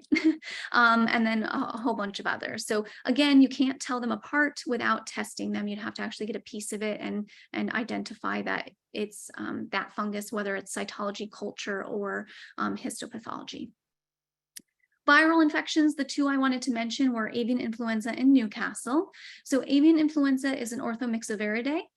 It's an RNA virus. It is characterized by hemagglutinins and neuraminases, which are proteins on the virus that allow it to sort of invade and infect. And the reason I bring that up is like you're probably familiar with hearing like H1N5, et cetera, H7, whatever. The influenza is named based on those proteins. Influenza has a really high rate of genetic recombination through antigenic shift, as well as antigenic drift. So shift are individual mutations, and drift is where two viruses share nucleic acid or RNA, so that they like share different genes. And the reason that's important is that influenza is always changing. That's why the flu virus is always different each year, because we have to keep up with how it's changing with changes in our vaccination. So the problem is in the wild that happens as well. And so it leads to outbreaks, because normally this virus is in birds, in reservoirs, especially in migrating birds and waterfowl. So these birds always have some influenzas, you know, being transmitted, just like there's always influenza in the human population, right? There's always a flu virus coming around. But what happens is when the virus mutates, it can infect other species, particularly poultry. And that's where we get a big problem in the poultry industry. That's why you know, we worry so much about influenza virus in this country, because it affects trade and it affects the poultry production. But the other concern is it can actually mutate and go into mammals. So that's why we have, you know, avian flu was a big concern. And it can go into wildlife mammals too. The current outbreak that's going on has infected foxes and seals and a whole other handful of mammals. And so that's a little unusual, but it can also affect our pet parrots. It is rare in companion birds, but it is possible. Because it's typically being spread by waterfowl, unless you're letting your parrot into areas where there's like a lot of migrating geese, the risk is lower. It's not usually something transmitted by the things that you see at your backyard feeder, like passerines or your columbiforms, like your pigeons or even your crows. Those are not the species that typically spread it. However, the current outbreak is terrible, and a lot of wildlife are being affected, which means the risk currently is much higher for your pet parrot going outside than it ever has been. This is actually the worst outbreak in history in the US and in Europe. So definitely there are some prevention things that you can do. You know, make sure that you don't have any bird feeders near your outdoor aviary. Make sure that you're not encouraging wildlife. Make sure you're making like closing off the food so that wildlife are not coming in and eating it. Overall, while the risk is rare, it exists. Similarly, Newcastle disease virus, it's a paramyxovirus. Parrots are actually highly susceptible to this virus, as well as ratites and peafowl, compared to influenza, where it's not usually as, they're not as predisposed. The good news is, though, the virulent form of Newcastle is currently eradicated from the US. There hasn't been an infection in many, many years. I think the last time it was identified was in 2020. But again, when there are outbreaks, first and foremost, the country worries about poultry. But if there was an outbreak, you would want to be very, very cautious about keeping your bird inside, because this one also has reservoirs in waterfowl and some passerines and owls. Trauma, can't talk about respiratory issues without trauma. So that can be impact trauma, like a ceiling fan, window strike, falling from a perch, what we call big bird, little bird. So when somebody bites somebody else, terrible trauma. A lot of times they will bite and rip off the beak and get into the sinus, or they could break a pneumatic bone, or just cause pulmonary hemorrhage, so bruising and bleeding into the lungs. Self-mutilation, unfortunately, if you have a bird that self-mutilates, if they go too far, they could actually enter an air sac or cause enough anemia that they have respiratory distress. Mammal attacks, so cats and dogs especially. And then household accidents, you know, getting stepped on, squished on a door, sat on. These things unfortunately do happen. So what we worry about, again, bleeding into the lung, fluid buildup into the lungs. Air sac rupture, although I will say that air sac rupture alone does not usually cause respiratory distress, but usually if there's like a lot of other trauma and infection, then we may see dyspnea. Pneumatic bone fracture, I mentioned that if they break their humerus or their femur, that connects to the air sac system, so that could be a concern. Pain can actually cause you to breathe harder. So any trauma causing pain, the patients might present breathing a lot harder. And then severe blood loss, I already mentioned anemia. For trauma, we're going to do imaging. Again, we need to see the extent of the trauma. So x-rays, ultrasound, CT or MRI might be indicated.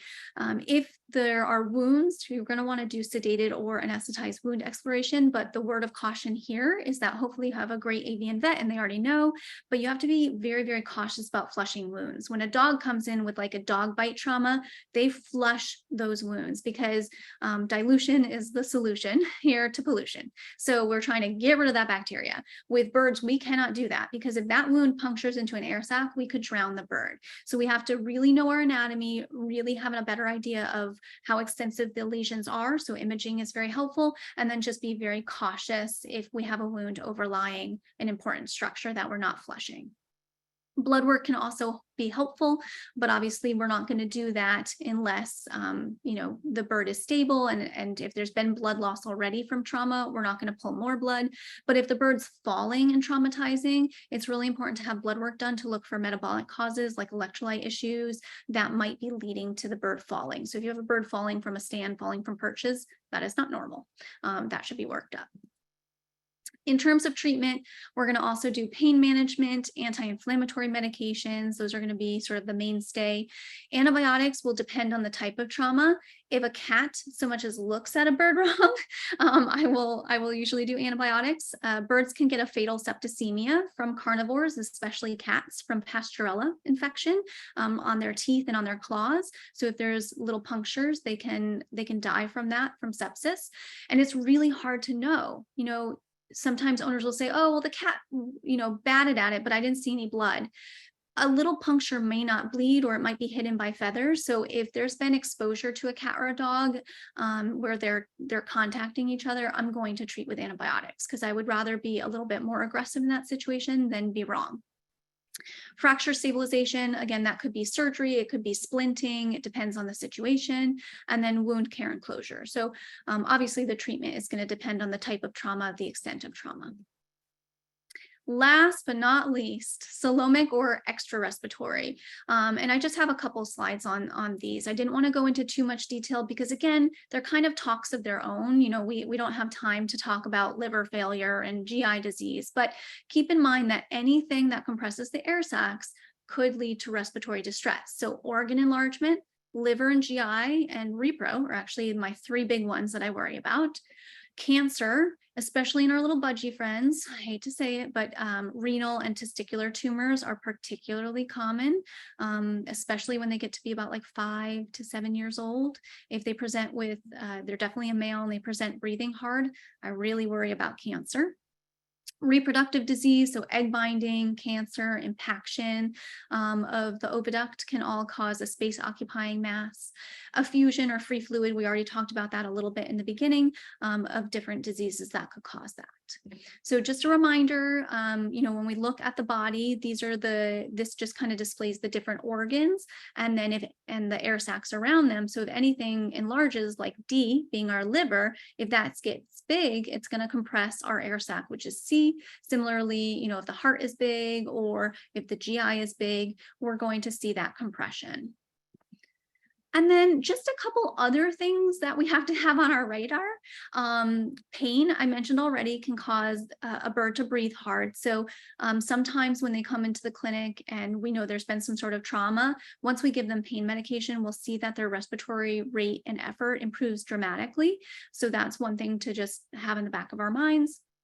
Obesity, this beautiful English budgie presented to me because he was getting out of breath after flying, and it was not because he was sick, so to speak. He was so obese. He had these fatty masses, lipomas, all over his body. And you can kind of tell he's got a big chest, but like you really can't tell with the feathers. We put him on some supplements and diet change and exercise, and he did much better. He was flying around again, like usual. Vitamin A deficiency is a really important one. It causes what's called squamous metaplasia. It's a thickening of the respiratory tract, and it can lead to a lot of things. I mentioned it could predispose to rhinoliths. It can predispose to upper respiratory infections in the nasal passages and the sinus. It could cause granulomas. So vitamin A deficiency is a huge one, and we can easily prevent that by having at least a partially pelleted diet and a variety of fresh foods as well. Anemia, I've mentioned a couple different times, but just something to keep in mind that if you don't have enough red blood cells, you're not going to be able to transport oxygen. So that could be the main reason that you're breathing faster. And then cancer anywhere, unfortunately, can cause respiratory distress. So when it comes down to is a lot of these things that I've mentioned are bad. There are treatments, but sometimes they have a really poor prognosis, but we can try to prevent them, right? And so proper diet is going to be essential. That's going to help prevent vitamin A deficiency and prevent obesity. A clean environment, making sure that we're not letting, fungal spores grow on the bottom of the cage on feces, and don't use any particulate matter like corn cob on the bottom of your cage. It's a breeding ground for fungus. It's gross. Avoid toxins and irritants, all of those things that we talked about in the home, smoke, aerosols, the ingested like avocado and nicotine. HEPA filters are great. You can use those in your bird room and just clean the air. Reduce reproductive stimuli. Not only can we have compression of the air sacs from the enlargement of the oviduct or an egg, but birds can actually also get something called yolk stroke, which is a cholesterol embolism. So think about a blood clot, but made out of fat. And that can actually settle out in the lungs, and it can make them have respiratory distress. So we do not want these birds being reproductive all the time if we're not intending for that. Biosecurity practices. Don't bring birds from an unknown source into your home and expose all of your other birds. Make sure that if you're getting a new bird, that you're bringing it to the vet, doing infectious disease testing, quarantining it, getting it from a reputable place. And then preventive medicine visits. There are things that you are just not going to be able to check, but we can. So bring them in, do that blood work, monitor. And then being familiar with those symptoms at home and weighing them is essential. So hopefully you all feel a little bit more comfortable with that. So that is the end, and I am sure there are more questions. Definitely more questions, and I'm sure they will continue. So we'll try to be efficient here. So back to some of our earlier questions. First of all, thank you for taking a complicated subject as usual and making it palatable and understandable by all of us. You're just a great teacher. So grateful. We all want her to come back, right? Everybody chime in. Okay. Somebody had a question, pyonis related, that has a constant clear and milky discharge, and they've had all the tests, chlamydia, CBCs, filters, diet, no changes. Are there any other diagnostics you recommend for discharge? Where's the discharge from? And we might need to have them chime back in. Nasal discharge, both clear and milky. Interesting. Sneezing and head shaking for over 4 months, even though they've been to a vet and done a lot of, and I know you can't, we don't want you to try to diagnose a specific bird, but it sounds like they did a lot of the initial things, the culture, maybe they need the next generation sequencing, maybe something just didn't culture, and imaging. We need to see what's going on. So the only thing that's going to show us a better image of the upper respiratory, the head, we're going to do CT. X-rays are not going to show you anything there, not well, at least in my opinion. So a CT would be really helpful. And after that point, then I would say if we're still having discharge, but the bird's totally acting normal, there's nothing on blood, then maybe it's an allergy. Maybe we do an antihistamine trial. Maybe it's an environmental irritant, and we, reevaluate what's in the room, and have you bring a list of like literally everything in the room so that we can figure out if there's anything irritating. And then, after that, sometimes nasal flushes can be helpful. Humans do neti pot. Hopefully someone's familiar with that. We Yeah. do nasal flushes in birds, and actually just passing the saline into the nostrils is not only diagnostic. Sometimes we're doing it to like flush a sample out so that we can culture it, but Mm. it's therapeutic. Saline actually causes a reduction of respiratory epithelial inflammation. So you could do that on a like semi-regular basis with your vet. That's a great idea. We definitely find things that way. Do you think that birds are allergic to the northern hemisphere sometimes? Like sometimes I think that they just don't do well with our trees and our, the things that are in. Well, that comes back to the comment I made, and I'm sure, a lot of you have birds from different continents together. Right. But the Exactly. reason we don't recommend that as avian vets is that they don't know each other's stuff. Like the diseases are different. So a disease that may cause no symptoms in a lovebird, they're like very notorious. In a lovebird, may cause a horrible disease in an African gray or whatever. Not a great example, but macaws to cockatoos, the diseases are very different. And I think the same thing, like you're saying, they have not evolved with our pollens and flora and fauna around them. And so I do think you're right. They probably are more sensitive than if they were kept in, their own continent. So I just see the birds sometimes be more itchy at certain times of the year that would be mimicking kind of how humans relate to the congestion like I currently feel. Yeah, I mean, it just seems like there's a pattern if you actually start to take a journal about it that seems more allergy oriented. But Yeah. And okay, allergens are actually really hard to test in birds, and that's what becomes difficult because in mammals they do a lot of skin testing, and I've had conversations with our dermatologist that just doesn't work that well in birds, and so the way their immune system is, testing for allergies is really difficult. So often we're just trying to empirically treat and see with a treatment trial if it gets better. mm-hmm. Do you ever use like Benadryl or something to see if it's an allergy related symptom? Yeah, I actually prefer Claritin. It's just a new Claritin. generation of a antihistamine, but just like in people, some people respond to one and not another. So like Right. people with allergies, I knock on wood, fortunately do not have allergies, but I know people with allergies, sometimes they'll respond to only one antihistamine. So yeah, sometimes you have to go through a couple before you find the one that works, and you do have to give them a little bit of time to work. It's not like one dose and they're going to be better. Mm-hmm. And you have to keep giving it to them or only when the symptoms arise? Sometimes seasonal. Yeah. Mm-hmm. I have some patients that are on it seasonally because they just get boogery during some Mm-hmm. time of the month. Right, right. If a bird has had Asper, and especially at a young age, but now they're, a couple decades older, is there any residual effect from Asper in a bird? Are there things to look out for in the future? Are there scar tissue? Yeah, it's a really good question. It depends on the location of the infection and the severity. It's really hard to clear Asper, but if you are successful in clearing it, yeah, you're gonna probably have thickening. If it's in the air sacs, thickening of the air sacs. You could have scar tissue in the lungs. So that could predispose to other issues. You may never have a problem, but certainly they may be more likely to get infections down the road. Mhm. Okay, so they watch for those same symptoms that you mentioned earlier, Yeah. especially the voice. Mhm. Yeah. Um, for chronic sorry, having a hard time even speaking my. Having some sinusitis. Thank you. Beyond nose flushes and nebulizer treatments, is there anything else that you recommend? Yeah, so going back to our anatomy, nasal flushes won't work with sinusitis. You need a sinus flush, and those are literally two different things. A nasal flush I can do in a hospital in a couple minutes. A sinus flush, you need to be anesthetized, and I'm putting needles in your bird's face. So it's a big deal. But what typically happens is we go to surgery. So we have to sometimes cut it out. I've done sinus surgery, and Dr. Spear has done a lot of presentations of sinus surgery where you're just pulling out like chunks of pus and grossness. But that is sometimes the only way to clear it. Wow. If a bird has had a blown air sac, and I have one of those, what is the long-term effect? Anything we need to be looking out for? Any extra problems related to that?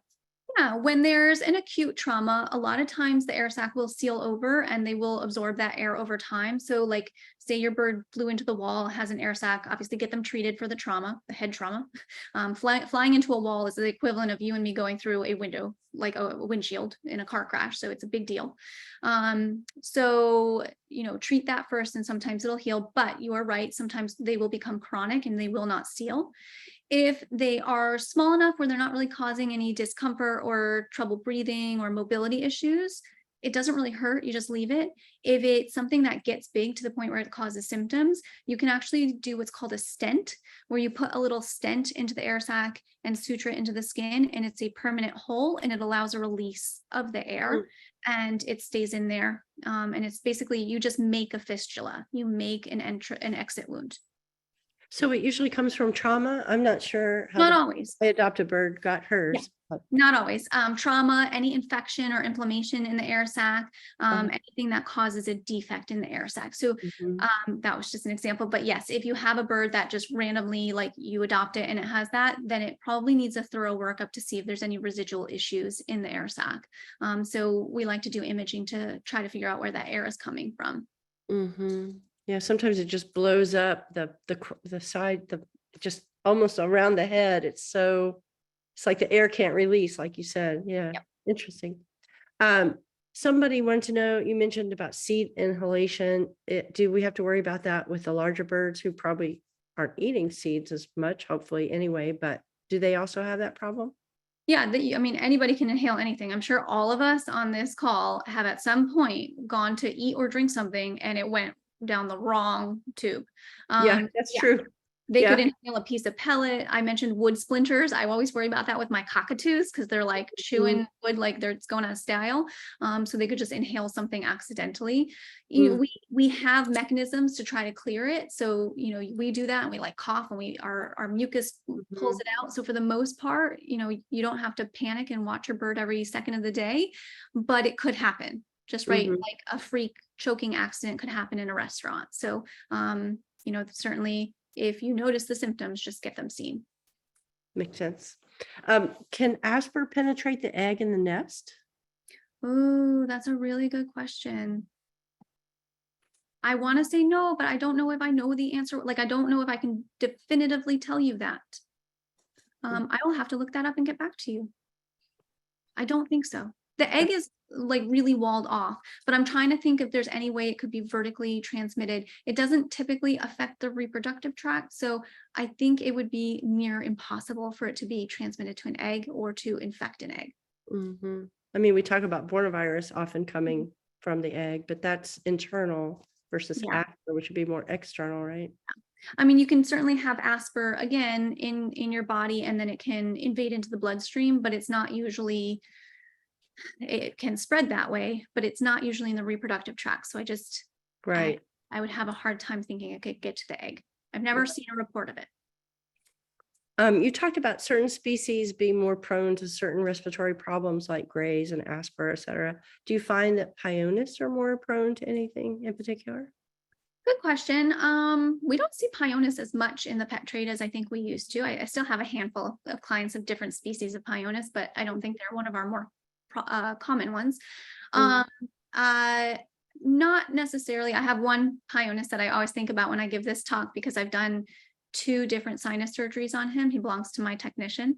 And so I always think about sinus, but he's sort of a left field. He actually had steroids in the past, and we think that's why he got sinus infections.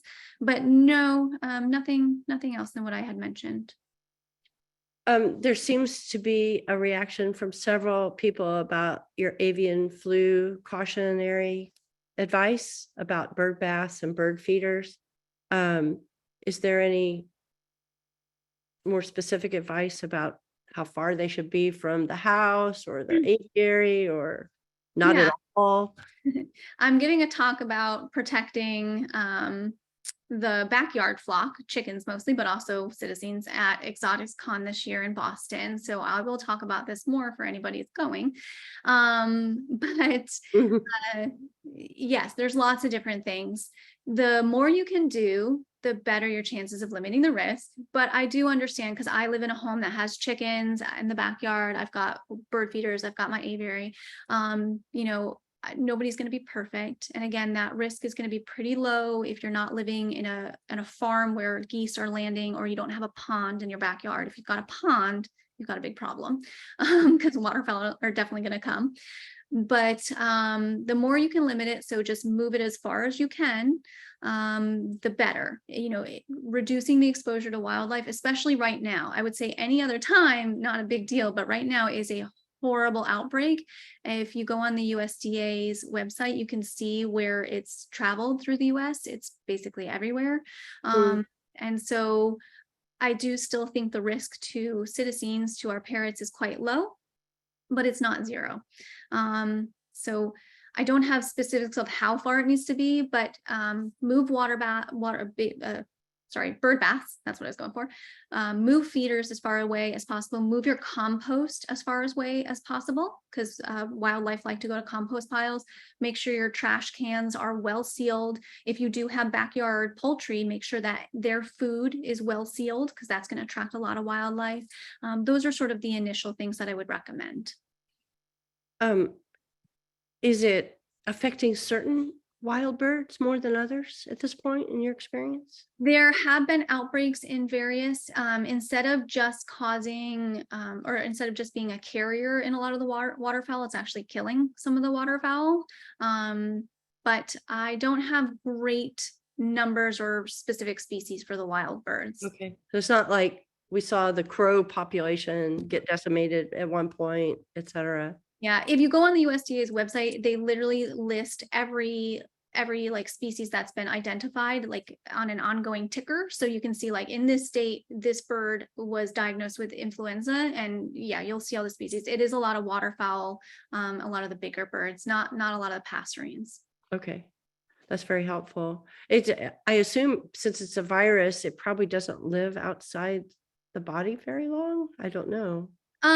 Influenza does actually last outside a little bit longer than some. Like Bornavirus, we can kill very, very easily, but influenza can survive in like the fecal matter of geese for months. So wow, it can maintain in the environment for a long, long time. Gotcha. Well, one more question, because we're getting towards the end here, and you've been very patient and kind with your time. Grateful as always. Is ketoconazole getting less effective? She had a macaw where this drug became useless and used voriconazole. All the Zol medicines sound ominous to me. They big doses, long time periods. Ugh.